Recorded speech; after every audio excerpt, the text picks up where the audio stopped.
Hello guys, Ben Leo here and welcome to GBN Originals. This story I'm about to deliver has sent shockwaves throughout the world of technology, politics and criminal justice, and is one that moved me to tears this week. Ross Ulbricht, the founder of the infamous dark web marketplace Silk Road, has finally been granted a full and unconditional pardon by President Donald Trump. And can I just say thank you, President Trump, for listening to Ross, his supporters and the libertarian movement. It was news, as I said, that really moved me to tears. I'll explain why.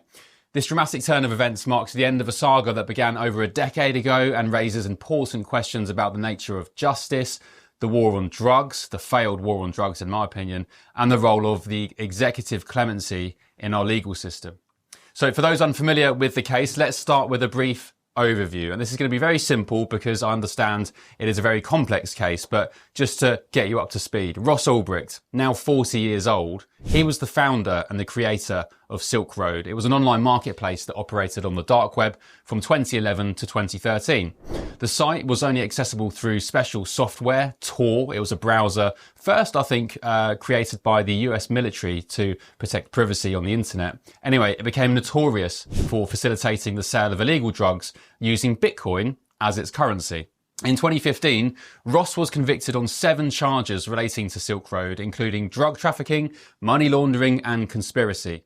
He received a harsh sentence of 2 life terms plus 40 years without the possibility of parole. It was crazy, widely criticised, unduly harsh, and his defence was that he was just simply providing a platform, a marketplace for selling these drugs. He wasn't selling the drugs himself, similar to, say, Jeff Bezos, who provides the Amazon platform. He's not selling on there. Anyway, the sentence was widely criticised as excessive by many legal experts and civil liberties advocates. But this week, on Tuesday, January 22nd, 2025, the big news dropped. A bombshell pardon from President Donald Trump, who announced that he'd granted Ross a full and unconditional pardon. And in a post on his Truth Social platform, he stated, "I just called the mother of Ross William Ulbricht to let her know that in honour of her and the libertarian movement, which supported me so strongly, it was my pleasure to have just signed a full and unconditional pardon of her son Ross." Trump went on to criticise the severity of Ross's sentence, calling it ridiculous and suggesting that those involved in the prosecution were, quote, some of the same lunatics who were involved in the modern day weaponisation of government against me. So what was Ross's response? Let's take a moment to hear from the man himself. In his first public statement since his release, Ross expressed his gratitude to President Trump and reflected on his newfound freedom. Last night, Donald Trump granted me a full pardon. I was doing life without parole, and I was locked up for more than 11 years. But he let me out. I'm a free man now. So let it be known that Donald Trump is a man of his word.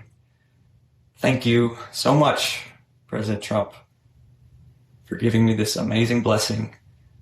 I am so grateful to have my life back, to have my future back, to have this second chance. This is such an important moment for me and for my whole family.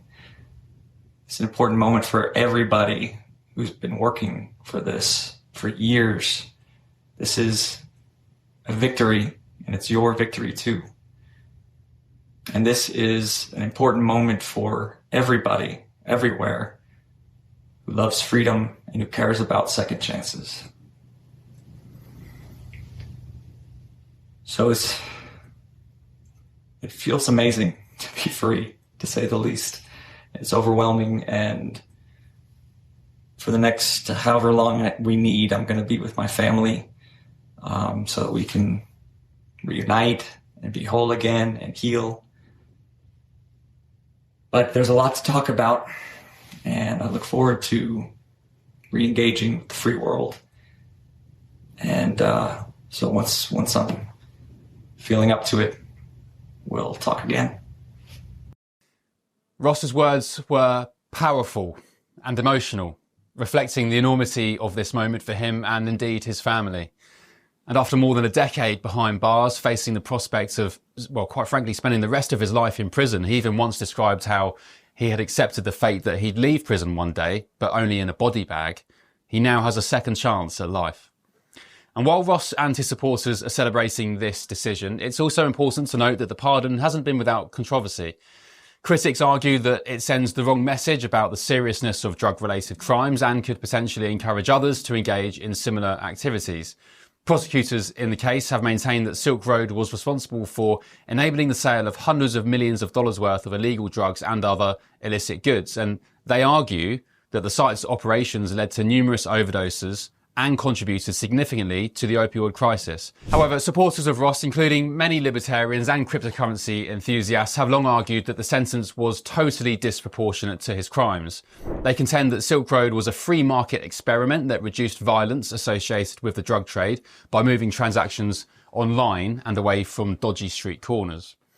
This pardon raises important questions about criminal justice reform, the war on drugs, and the role of technology in society. And it comes at a time when many states are reconsidering their approach to drug policy in the United States, with some moving towards decriminalisation or even legalisation of certain substances. The case also highlights the ongoing debate about appropriate use of executive clemency. While presidents have long had the power to grant pardons, Joe Biden infamously in his last week released hundreds and hundreds of prisoners.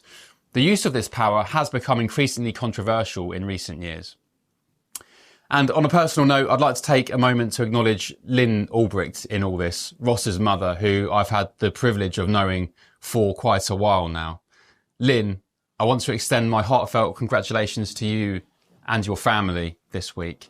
Your unwavering dedication to your son's cause, your tireless advocacy, your strength in the face of adversity have been truly inspiring, not only for me, but for thousands and maybe even millions of others who have been following Ross's story for more than a decade now.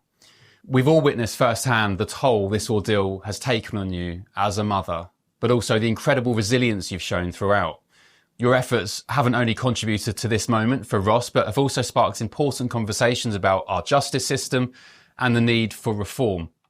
And Lynn, I know this is a moment of immense joy and relief for you, and we share that joy as well. And I want you to know that your friends here at GB News are celebrating with you. We wish you and Ross and the family all the best as you begin this exciting new chapter of freedom.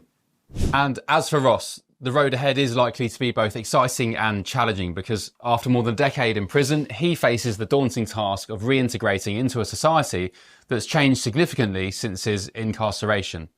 The world of technology in particular has evolved dramatically, and it will be interesting to see how Ross navigates this new landscape.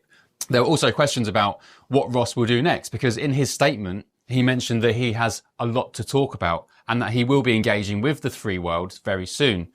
Many are curious to hear his reflections on his experiences and his thoughts on the current state of technology, cryptocurrency, online marketplaces, and indeed just how torturous those 10 years in prison were.